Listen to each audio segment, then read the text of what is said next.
my first talk, I would like to talk about the automated brain dissociation and isolation of neurons from adult mice and also from neonatal mice, as you're going to see, which I will show you can be used to increase the efficiency and sensitivity of single cell analysis. So to set the problem, I mean, many years ago we started to work on the analysis of neural cells, and in that case it was PSA income positive migratory cells from the subventricular zone in the roasted microfluidic stream. And by that time, it's many years ago, we did the dissection of the subventricular zone, we did the tissue dissociation, the cell labeling, the sorting, that was still by fax at that time.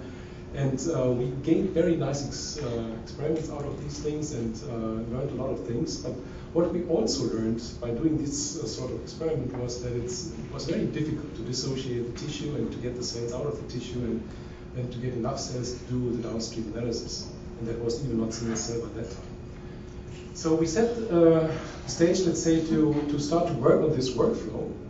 And it's really about that the solid tissue is built up of a mixture of intermingled cells, and you have a lot of extracellular matrix, you have the plasma membranes, you have a lot of intermolecular connections between the cells. And the problem here is you want to get the cells out of that tissue is really that you need to work on that, then on the dissociation and also on the sorting afterwards. So for the dissociation, it's really that you would like to dissolve the extracellular matrix, the cell adhesion molecules, the collagens, fibronectins, all the molecules which are in there in between the cells, without disrupting the integrity of the cell membrane, because otherwise, obviously, you wouldn't get the viable cells out of it.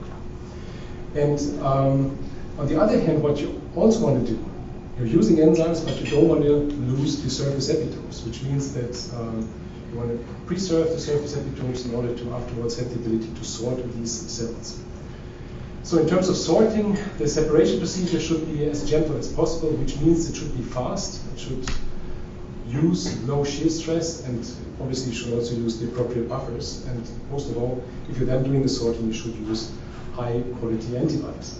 And that's really what we started to work on, and I would like to present now what we have done in that direction. So if you look at the workflow, you start with neural tissue, like with the brain, you do then the tissue dissociation, the sample clearing, the cell separation, and then in the end you want to do cell culture of the cells with the viable cells, you want to do the cell analysis, or maybe also the molecular analysis.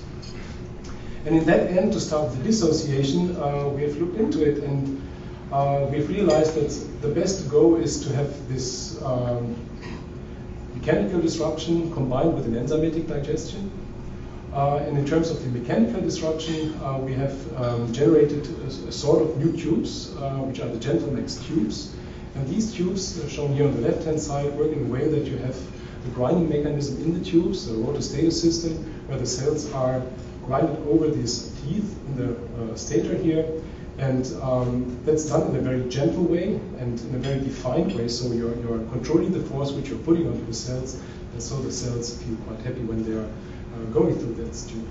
On the other hand, we have the enzymes which are used here, because using only mechanical forces would not help. It would be too harsh, so you still need to have enzymes to disrupt the extracellular matrix and the TNF molecules. And in that case, we are not only looking for the best blend of enzymes which are very gentle to the cells, but on the other hand, we are also screening for enzyme blends which, on the other hand, preserve the epitopes on the cell surface. And that's really looking deep into the different tissues. So we have generated enzyme blends for each and every tissue. So for almost every tissue you might want to think of, we have a respective well-working enzyme mixture. And all the times we're then doing this sort of screens, we're looking at all the epitopes on the cells and try to understand which of these epitopes are harmed by the enzymatic digestion. So last but not least, the instrument, which is also very crucial here, it helps them to automate the complete process. The tubes are put onto the instrument, and the instrument is then delivering using certain programs the defined shear stress and shear force which we need to dissociate then the tissue. And this is done in a very automated way, because we have then also heaters onto the instrument which allow to heat up the tubes at 37 degrees, and thereby we can really automate the complete process. Now for the tissue dissociation kits, we have generated kits for, as I said, for many different tissues, but especially for the neural tissue, we have different sorts here, different flavors. Again, it depends a bit on what type of neural tissue you're working on which age the material is taken from the mice. And yeah, for that reason, we have then generated different enzyme kits. And here, just again, to show you that it's very important to use the right tissue dissociation with the right enzyme mixture for doing for having the ability to do the analysis of the cells afterwards. So what you see here is on the left-hand side, trypsin-based dissociation, on the right-hand side, papain-based dissociation. So if you want to use then this dissociated cells afterwards for sorting of astrocytes using anti-blast antibody, you would look into the left-hand side at 20% of astrocytes and the right-hand side at 6% of astrocytes, simply because you're using different enzymes. So it's really important to use the right enzymes to make sure that the enzymes are not disrupting the surface epitopes. And for that reason, again, we have here dedicated lists where you can look up then for which cell type, which epitope can be used, and then also with which dissociation kit that fits best. Okay, so now that's the part for the tissue dissociation. Now for the cell separation, we have been using most of the time our core technology at Miltenyi, which is the magnetic cell separation. So here, I guess most of you know this, we're using superparamagnetic beads, which are coupled to antibodies.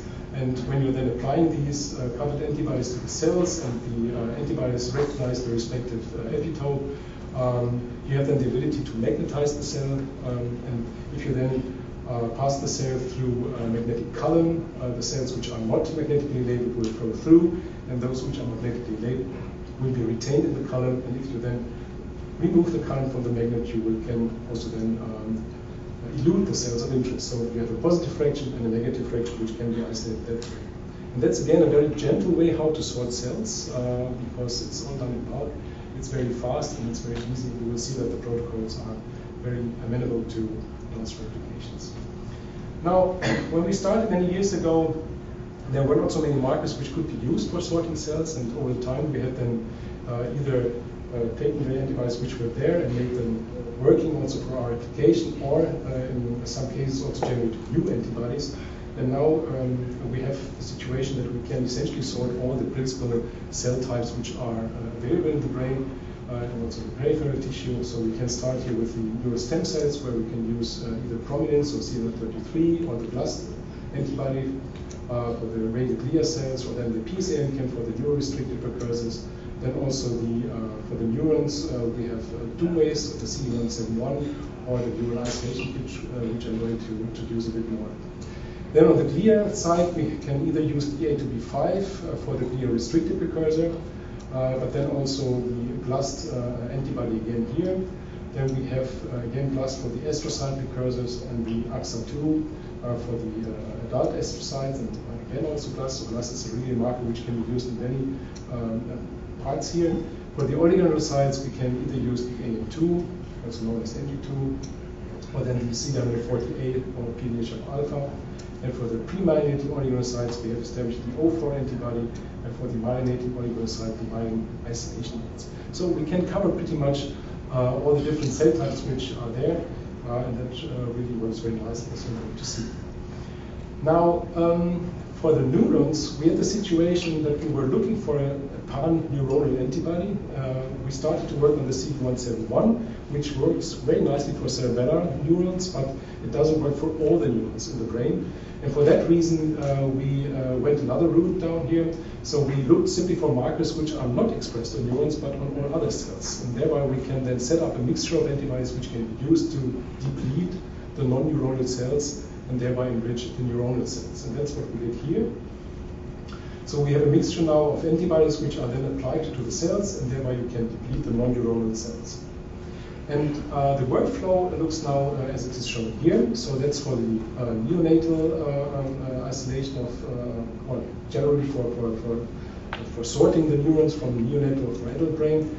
So what we do is that we dissociate the brain, and we start with the labeling, which takes about 5 minutes, applying the antibodies which I've mentioned before. So these are biotonated antibodies. Then we do a short wash for 10 minutes. We have then the labeling, the second step in the labeling, where we are applying the antibiotic microbeads. thereby addressing all the antibodies which we have in. Again, 10 minutes, and then we can go on with the separation, so that after 30-35 minutes, the sorting is done. So it's very fast, it's very gentle, and it's really the way you want to go for neural tissue. This is how it looks like.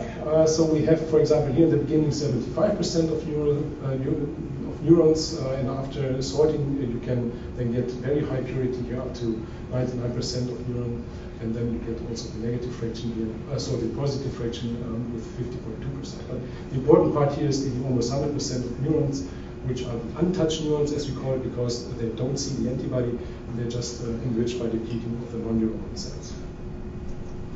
Okay, this is how it looks like. So for us, it's very important not only to see the viability in the flow or by simply marker. We always take the cells in culture. And if you see, for example, here on the left-hand side with the neuron isolation, you can get a very pure culture of neurons. But you can also take the other fraction of the non-sorted fraction just after dissociation, and you can again see that the cells are very nicely taken culture, and you can see the mixed drug culture. Okay, so that's for the sorting.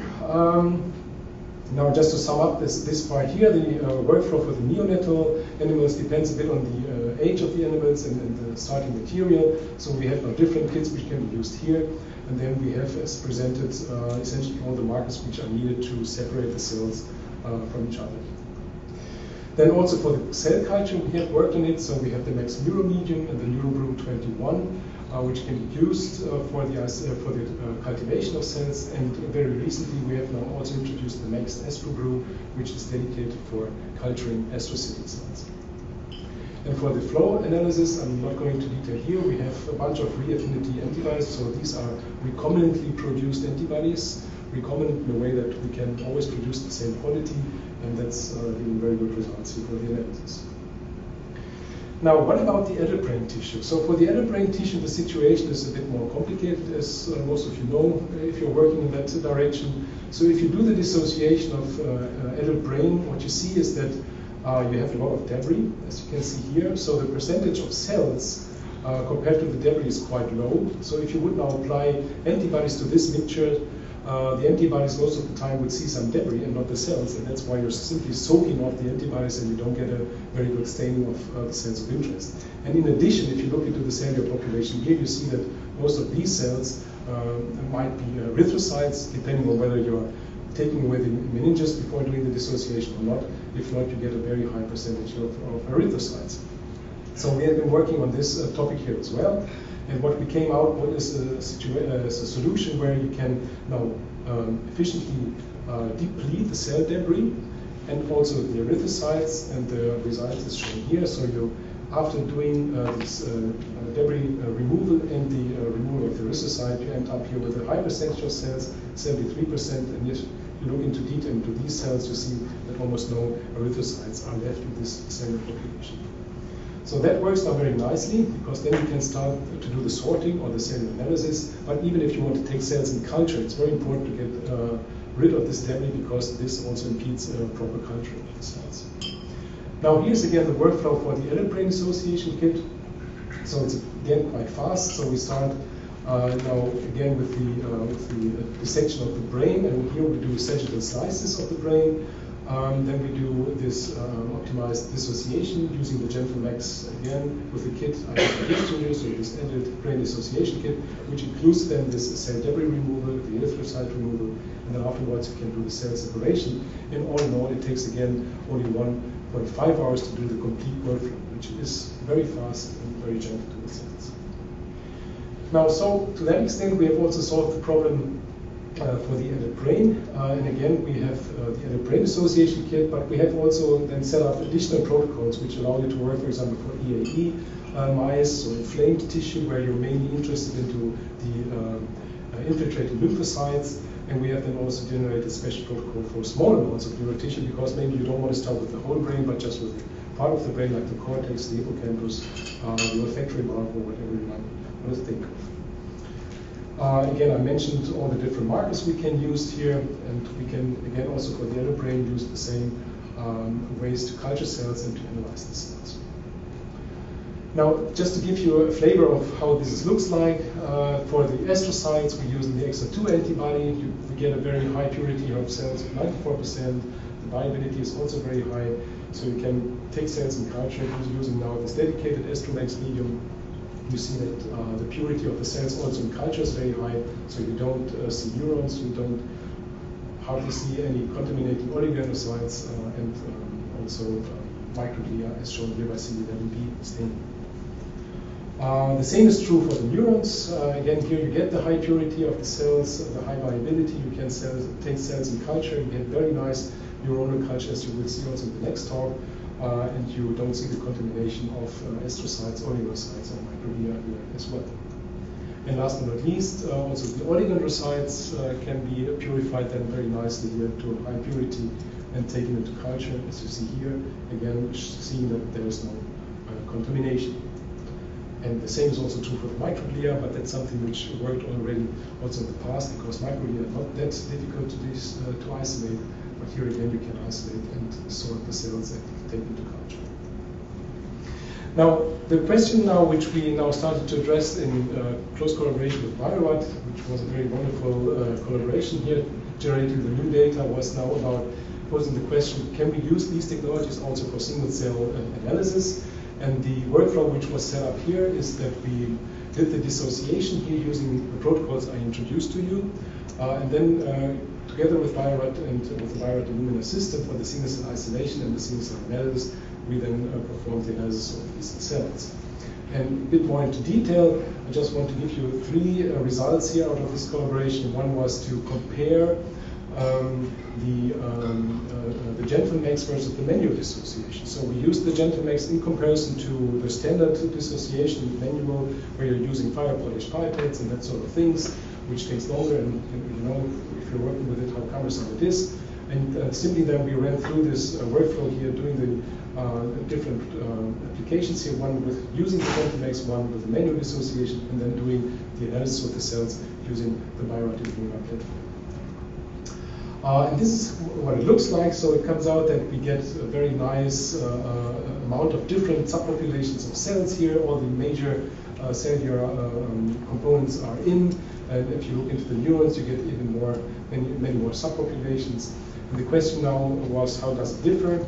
And what you can see here now is then when you're comparing the gentleMACS versus manual dissociation, you will see that it's nicely distributed all over the places, so which means that it's working comparably.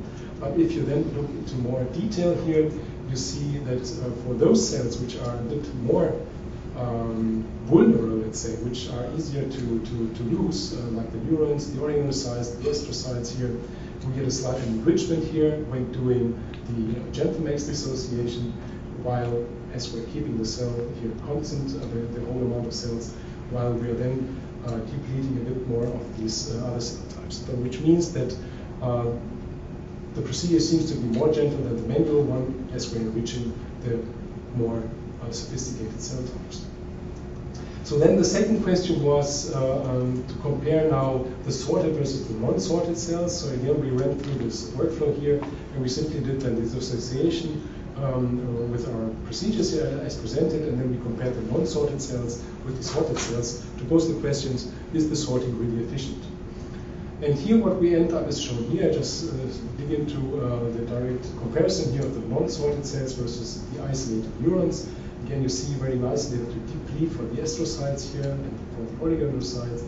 But again, we can also look into numbers here. And what you see here, if you now go through the different populations of cells, is that you get a very nice enrichment of the neuronal fraction, as expected, let's say, as you're doing the isolation. And that's somewhere in the range of factor 2. And that's also the max which you can expect, because the total numbers of cells which we're analyzing here is about 1,200 cells in that analysis.